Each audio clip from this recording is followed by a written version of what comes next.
Yeah, look at this. We are live on the Gold Boys channel. The Gold Boys community. That's right. That's Brad Thomas at Mr. Brad Thomas. I'm Eytan Shander at shanderbets. We are the gold standard here. That's right. Lindquist is still in transit. It's taken Eric Lindquist 2 weeks to get from Ireland to California, Brad. And I'm a little nervous. I got to say, I'm a little nervous. He might have been one of those situations where he gets, like, smuggled and someone else is responding on him. They're like, "We gotta pretend that the man is A-okay," we could be in one of those dire situations. Not even like a hostage situation. Not even like send us $1,000 and you'll get Yeah, your co-host back. Nothing like that. we just got him. We just got him. That's it. We got him. Somebody tailed. He's been on a little bit. I think that's another thing too, is he goes away and he loses a ton of bets. And I think somebody must have tailed out there in like Wales, and they tracked his ass down up in Ireland. Like, "I got you now, brother." That's right. That's right. All right. So it's the two of us. We'll fly through this. Hit that thumbs up button. We want you a part of here at the Gold Boys community, as well as at OddsShopper on Twitter. And there we go. Straight is in the house producing. So you know we are in full effect here. Look, Sam Darnold still has plenty of time for that bet to come out and play. So don't put that down as a loss out there, America. Noah Brown, anytime TD. I told you, put a quarter unit on it. That was the only L that we took. Look, I'm not here to pat our own backs or anything, Brad, but I think so far last week from Thursday to Monday, we've had a pretty good run here. Dude, we had a really good run, man. Like, we're cashing these tickets, plus money tickets, winning tickets. Like, the losing tickets haven't even been that bad. Like, when Jamar Chase, what's really great about Jamar Two Chase cashing TDs. is like happened and what I said was gonna happen, like, it was poetry in motion. Like, he didn't catch like a freaking like 5 yard out route, a dig route or something. Like, these were bombs against their bad secondary, and it was fantastic. And I didn't accidentally, I double bet him because I bet him at plus 600, and I was like, I saw plus 700 out there, and I go, F it. I'm Look just at gonna that. double down, and nice little payment to have to hit my bank account. I love it, man. Absolutely love it. It's the best is, and I speak out here for all the dads, right? Because if you're not a dad, then you're just passing out because of like drugs or booze or something along those lines. But if you're passing out at night from the parent exhaustion, which is like, you're on the couch, it's the top of the third quarter, right? Just started, and you're sitting there, legs are up, you've got whatever beverage or late night snack there for you. And then next thing you know, it's 3:30 in the morning, all the lights are on, the TV is running some infomercial, right, on ABC, and you're like, how did I get here? How did I get here? There is no better feeling than immediately going to your phone and opening up whatever app it is that you placed that wager, Brad, and seeing that money pop in there and being like, I didn't even need to see that. That's beautiful. I had a bet like that last night. I couldn't believe so the US Open Cup is a soccer tournament in the United States. The final was at 10:30. I bet on LAFC first half corners. Dog, I swear to God, I tried my hardest to watch it. I don't even remember when I fell asleep, but it was definitely way before the first half was over. And I was like, all I thought about this morning was like, okay, do I check the scores or do I check the account first? Then I checked the account. I guess I had some like WNBA tickets that cashed too. And I was like, okay, let me go check the score. And I was like, wow, we cashed. Nice. Like, I was knocked unconscious, man. Those are the best, like you say, when you wake Yeah. up to a winner. Absolutely. All right, let's do that for everybody out here today. We'll throw a couple of winners out. Thursday night football, it's the Giants and Cowboys. This was at 6 at one point. I think it's pretty much at 5.5. The total is just middle 40s, as you can expect. But look, it's the gold standard. So you never know where we're going to go. Even soccer, it could be WNBA 2 days from now. It could be an NFL future. It could be a college play. I have no idea where Brad is going with his first play. Yeah, my first play, man. Let's see what we got on the docket here. I'm gonna go with football. I almost did soccer. I'm gonna go with a football one, and I'm kind of like addicted to cashing plus 700 tickets now. So I'm gonna give you 3 ways to play this. The first way, Riley Leonard. That's Notre Dame. The game is Louisville at Notre Dame. Riley Leonard over 46.5 rushing yards. I'm also taking 80 plus at plus 380. I'm also taking 100 plus at plus 700. Wow. Riley Leonard back to The back ladder. game, the latter back to back games with 100 rushing yards. He's in all 4 games he's played, he's had at least 11 rushing attempts. You want to know what's better about this? It's not like Louisville is not prone to have a big runner on them. When they played against Jacksonville State, their quarterback got 100 yards. The last game they played, quarterback got 100 rushing yards. It's not that I'm worried about Riley Leonard rushing attempts or anything like that. What happens is this Notre Dame team really believes they can pass the ball. Like, they wholeheartedly believe they can throw the ball. They can't.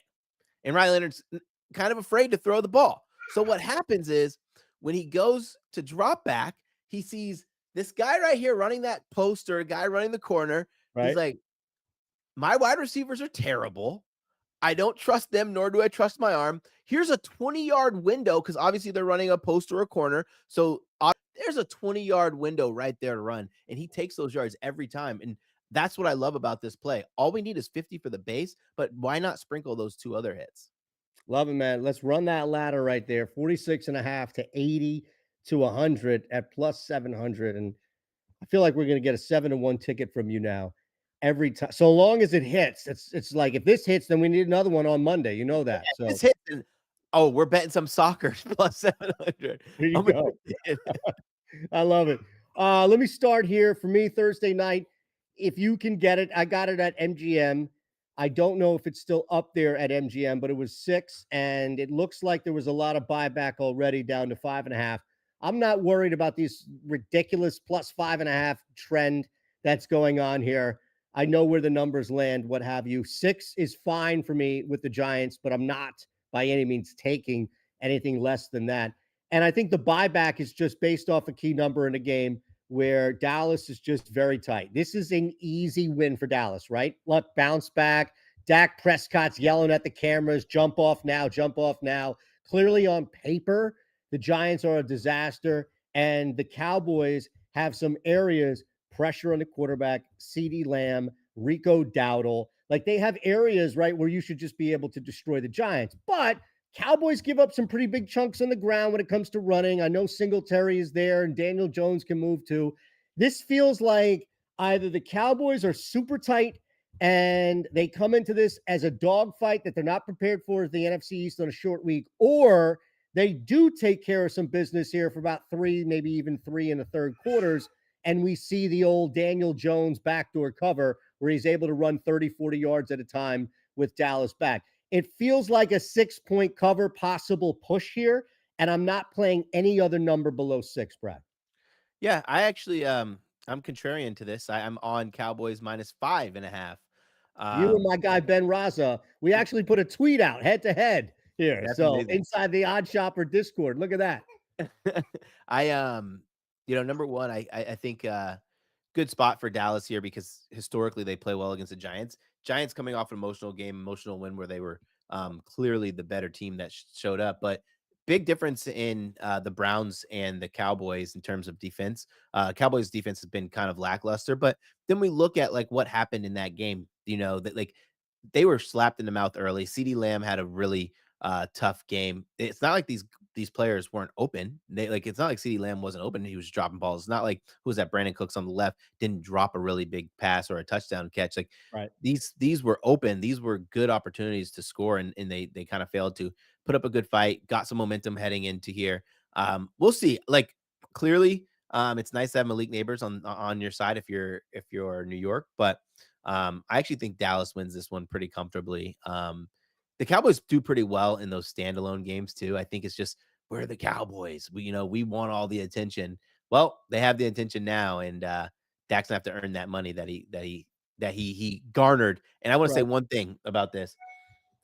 I hate so much that the Cowboys came back in that game last week, because you're gonna look at the numbers and say, man, Dak was pretty good. Dak was awful, but then got a lot of padded stats Yep. late in the game. Yep.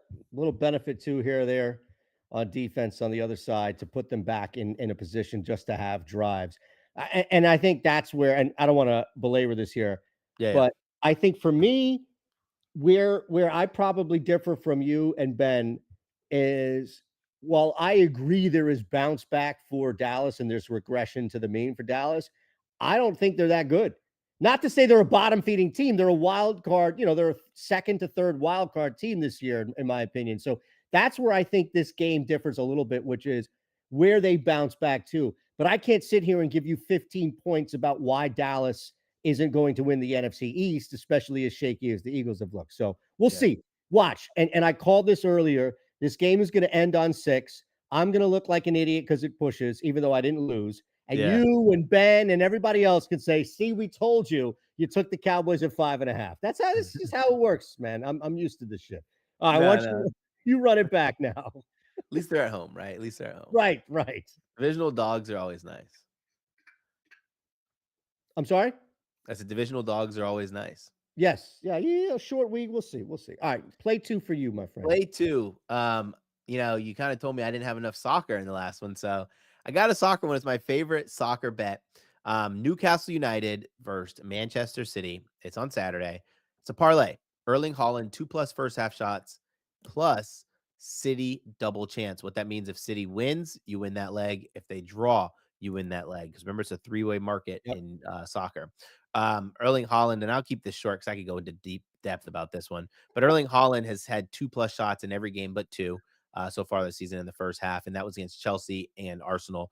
Every single game he's played against Newcastle, he's had at least 2+ shots. Newcastle are 3rd in the Premier League in shots per 90 allowed. So for me, it's kind of a no-brainer there. I have to take the guy who they're targeting. We can also attack the really slow back line of Newcastle. Got it. So that play comes out, that parlay Plus comes out at 105. 105. 105. Very nice. Very nice. Tailing, right? What do I know any different than that? You've made us plenty of money on this show when it comes to betting soccer. Holland, is that the proper Yep. pronunciation? Okay, Erling Holland Haaland. 2 plus Holland. Holland. Okay, like the country. Holland Yep. 2 plus first half shots. Look at that. You are the wizard of like first half corners, first half shots, first half everything, man. The first half is the easiest to predict. Regardless of the score, most of the teams aren't going to change their tactics unless they're like a really bad team, Got right? it. So they gives you the opportunity to know exactly how the game flow is going to go, and then that's when you live bet after the game flow changes. Good stuff. See, just picking up these little nuggets every single time here. I'm going to move to another game in the NFL this weekend. And I know they're on the road. Jordan Love aside, it looks like it's moved to some places to 3. I'm not really worried about who plays quarterback, to be honest with you, for Green Bay. That was an emotional win with Malik coming down to his former team. And Minnesota is this team that everybody continues to wait to burst, right? And you're still getting, like, if you want to take 3 points, go ahead and take 3 points. It's a key number, the biggest key number. Nobody's going to fault you for that out there. I'm looking at Minnesota winning this game outright. I'm looking at Yeah. Aaron Jones returning back. I'm looking at an emotional game, as we've seen already the same team in Green Bay go through that. It's not just quarterbacks, folks, all right? You can have a linebacker. Man, that team, they did me dirty. Next thing you know, the guys on his position are talking about it. Next thing you know, the quarterback comes over and says, all right, man, I will never forget, right? When I was doing a show with Rodney Harrison, Brad, and they were talking about the Super Bowl and how Freddie Mitchell, who I love, I still have love for Fred X, right? Like, I know Freddie, I still got love. He got his own issues and all off the field. I got love for Fred, right? Went out and just started talking. Oh man, I don't even know who 37 is, man. I don't know who these guys are like that. And people in the Patriots locker room caught wind of it. And next thing you know, Tom Brady walks down to Rodney Harrison and says, yo, Hot Rod, we got you. And it was like, just because Freddie Mitchell started talking shit, like nothing else instigated that. And that's where I always look back and think, okay, if you have anything at all in the locker room that can help, just a small little thing, Aaron Jones going back. You also have Minnesota, who is just this team that will probably start 6 or 7-0 and be one of those squads that everybody continues to fade week in and week out. Their defense is traveling, are averaging less or 17 or less per game through 3 weeks. Sam Darnold is Brad Thomas's MVP last week. He's got to be his MVP this week. Give me the Vikings to win this game outright on the road.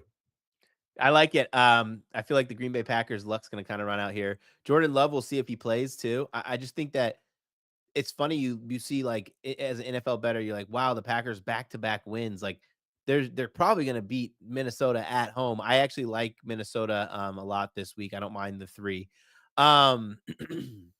Also, speaking of Sam Darnold, RG3 gave his power rankings for MVP. It was Josh Allen and Sam Darnold, guys who I both have wagers on, which was really nice. So Not bad. As a Hertz lover, I would love to say otherwise, but I can't.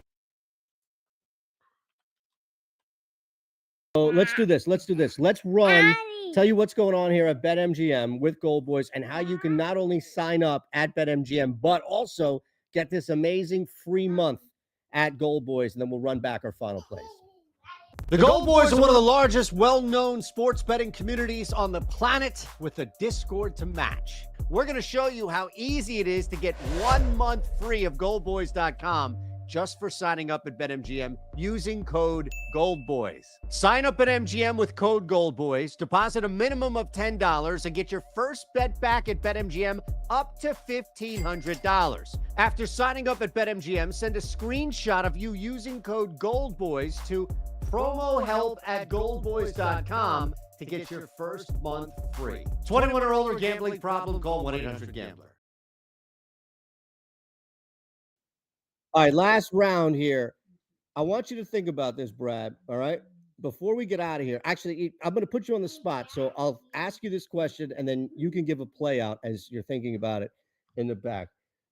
I need help. You need to help parents out there. Everybody has a YouTube or Netflix or a Prime show that is gold for kids that nobody knows about. So don't give me no Daniel Tiger or Paw Patrol or anything like that. I need a sneak show here that your kid's watching that's like an automatic just pacifier. Okay. Now you give your play first. If you don't have it, that's fine.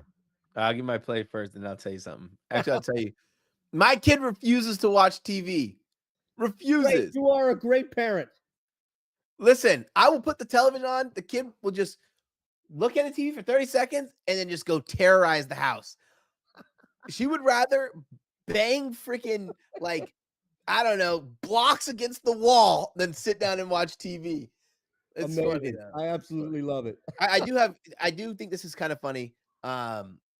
She will stop crying if I put Moneybag Yo on, which is really funny because, like, it makes sense. I listen to Moneybag Yo like when I'm in the car or like when I'm grinding, like I'm getting my work done, hammering out. You know, when she was a baby and I was watching her, I would drive her around, Moneybag Yo would be on, or like I had to get some work done with just me and her on paternity leave. I had to throw Moneybag Yo on. I'm just like shaking her and her little bouncer when she's a little itty bitty infant. So the Moneybag Yo, she'll cry in the car, just throw that thing on. There you go. Okay, see? I knew there was a gem hidden in there somehow. We just had to pry it out of you. Yeah. I love it. All right, let's run it back. Final play for each of us. Going to the Eagles Tampa Bay Bucks game, a game I'll be in attendance for. So if you guys are there, feel free to drop me a DM. We'll share a beer or something. Cheers it.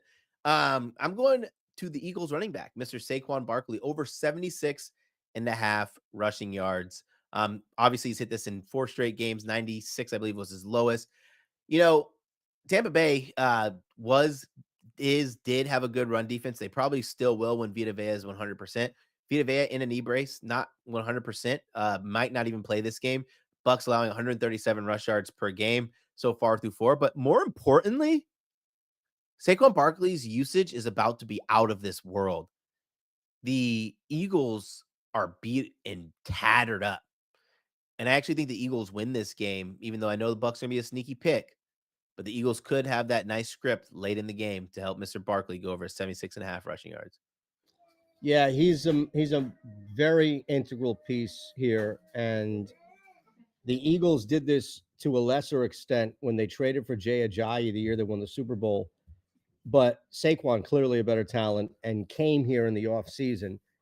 There is a change in philosophy. And I don't mean like Nick Sirianni or Kellen Moore, Brad, but a change in philosophy with Howie Roseman and really Jeff Lurie. And like, okay, what does a president and owner have to do with who runs the football? A lot, because they hire specific coaches who neglect the run.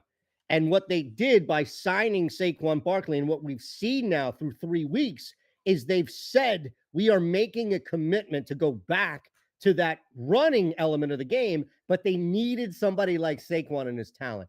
Yeah. I think this is a great play. I think you honestly have a shot now, depending on how you want to stage units. If you're getting rushing totals in the 70s, You pretty much have to look at what you're getting back for a 90 plus or Yep. maybe even 100 plus at this point with Barkley. He's going to get the touches. He's going to be involved in the receiving game. If you wanted to also stretch this to rushing and receiving, he is just a guy that I don't think numbers have caught up to how valuable he'll be, especially in the Bucks. You know it, man. It seems very difficult for teams to score overall in Tampa. We saw that Yep. last year, right? So run the football. You're on the road, and that Run it. brings me. I'm right there with you, right? Um, I'm on the Eagles this week. I jumped on them at 2. I know it's moved a little bit down. Pinnacle still has it at 2.5 for what it's worth. I think that this is a victory for the Philadelphia Eagles outright, and I'm not worried about any number under than 3. And I'm think that I like what I've seen, and it was a tough loss, a very difficult loss for Tampa to suffer that way to a squad like Denver. And I'm not necessarily sure if they just are gifted this going back. Now, Bucks offensive line is the issue, right? Like, I don't care how well you scheme up plays, you're only gonna mask your issues for so long, and it caught up to them.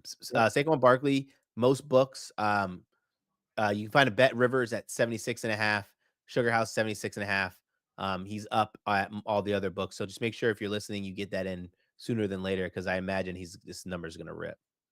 So I'm going to end here with a little Thursday night lotto ticket, and I'm just going to put a $15 0.15 unit on this here. I saw it. It seemed pretty reasonable, right? And a lot of this is just how you think the Giants are going to play. So the fact that I'm on New York -6 actually helps correlate me taking this bet. If you were on Dallas -5.5 and you didn't like this bet, I would understand it. But it's each team to score a touchdown and field goal in each half, and it's been boosted to 36-1. So, yes, this has probably been watered down. I don't know, week 2 or 3 or whatever. It's week 1 or 2, it was probably like 100-1. Who cares? Yeah. Right. And then like JD gave it out. And now this thing is down to 22 or 28, whatever it was. I boosted it back, and I feel like I'm just getting a better overall price than everybody else because this thing started in the mid 20s. Look, it's not outside the realm of possibility for the Giants to put up 20 points tonight. And that's essentially what I'm asking here for. I get it. That's the ask. But them hanging in a game at +6, I've already reached that conclusion that they can. You at -5.5, you may not get there. Yeah, I like it. Listen, it's hard for me to not be excited about a plus 3,600 ticket. Like plus 3,600 is just plus 3,600. I don't Hey, care how you cut it up. boost me, baby. That's all. That's all. Yeah, yeah. All right, there's the squad right there. Nice jam-packed ticket for you across the board for Brad and myself. And again, we're here Monday, Thursday, 3 o'clock Eastern. Eric Lindquist will be back with us on Monday. We're already getting notes from GoldBoys management. You have his picture on the show. Where the hell is he? Don't worry, he's coming back. Thanks to Straight. Thanks to James out there producing. Thanks to you all out there. Hit that thumbs up button, please, and make sure you are subscribed here to the GoldBoys Network. And as always, Brad, take us home, man. Yeah, guys, listen, check this out. Make sure you follow me on X at Mr. Brad Thomas. It's been fun. It's been real. Let's cash some tickets. Peace out, everybody.